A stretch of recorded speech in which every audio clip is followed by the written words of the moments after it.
Hey, what's going on? In this video, I'm going to be talking about the German 8.7, the G.91 R4. I'll be highlighting its stats, playstyle, strengths and weaknesses, and rating them on a scale of 1 to 5. At the end of the video, I will give you my opinion on whether or not this plane is worth your money. Let's jump right into it today. The G.91 R4 is an Italian-made aircraft in the German aviation premium tech tree. It comes armed with 4 50 cals and the capability to run AIM-9Bs as well as AS-20 Nord air-to-ground missiles. The 50 cals are a tad bit underpowered for the plane, but at 8.7, they get the job done on most occasions. The AIM-9Bs are only 10G missiles, so if you want to score a hit with them, you'll need to catch your target unaware of your presence or bleed their speed enough that they can't outturn the missile. The Nords have a firing range of 8 kilometers, and they do a great job of taking out armored vehicles in ground battles. The G91 plays very similar to the Sabers, but with a much weaker engine. The wings on the G91 are literally made for paper mache, so if you pull more than 10 Gs, you will rip your wings. It has no afterburner and a fairly moderate speed of 1,000 kilometers per hour or 620 miles per hour. It's not the fastest, and it really won't retain speed very well, so try not to get it too slow. It does not have WEP, wartime emergency power, but it does have additional power to go above 100%.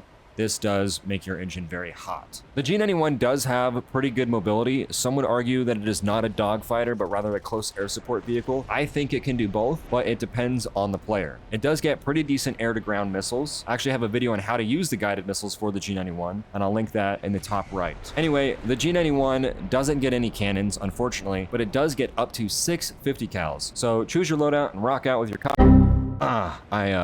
Damn, autocorrect, my bad. So if you want to be successful with the G91, you'll need to learn how to play more like a scavenger. In my opinion, it can dogfight fairly well and is a good rate fighter, but its engine leaves something to be desired. Don't get your speed too low or you will seriously struggle to get going again. The G91 is not a very survivable plane either. Like I mentioned earlier, this thing literally falls apart in a crosswind. Not much armor for head-ons either. I have had some luck using the air-to-air missiles, the manually guided ones, but they're very situational and most of the time I just die. If any plane with cannons gets behind you, you can just hop back in the garage and try again. This plane can barely pull more than 10 Gs without wing breaking, and since most missiles at this BR can pull 10 Gs, you will most likely get smoked unless you are being very aware and being proactive about missile evasion. So now that I've told you all about the G91, let's rate it on a scale of 1 to 5. Before we get into it, if this is your first time here, this entire review series is dedicated to helping War Thunder players. I am not currently sponsored or partnered with Gaijin.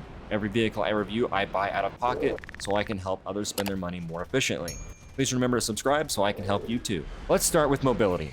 I'm giving mobility a 4 out of 5. This plane is very nimble, has a good roll rate, and it can do a little bit of dogfighting as well as close air support. Just remember not to bury the stick in your gut at high speeds if you want to keep your wings attached to your fuselage. Next up is armor. I know I didn't talk about it earlier, but it's okay because the G91 doesn't have any. Don't worry, I won't be using this score to affect the overall score, but I give this score a 1 out of 5. There are a few planes in the game that can shrug off damage, but this is not one of them. Jumping over to survivability, this score is typically based off of armor and mobility, but today it will be based off of just mobility, so it gets a 4 out of 5. With having no armor, your main priority should be to avoid taking damage at all costs. Any damage will more than likely incapacitate your plane. However, this plane does have a great return home rate. Now this is just something I've made up for how often I'm able to successfully RTB after taking critical damage. I gotta say, this little plane is pretty good at it. Last and most importantly, we've got firepower.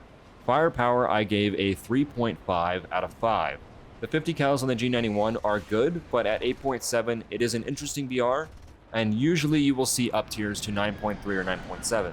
The 50 cals just aren't as reliable as they are at lower BRs. The AIM-9Bs are a nice addition, but you really have to scavenge for those low-speed installed aircraft to make them work. Having access to air-to-ground missiles is also a huge bump in firepower. Being able to deal with heavily armored tanks for your team in ground battles makes it a very valuable asset.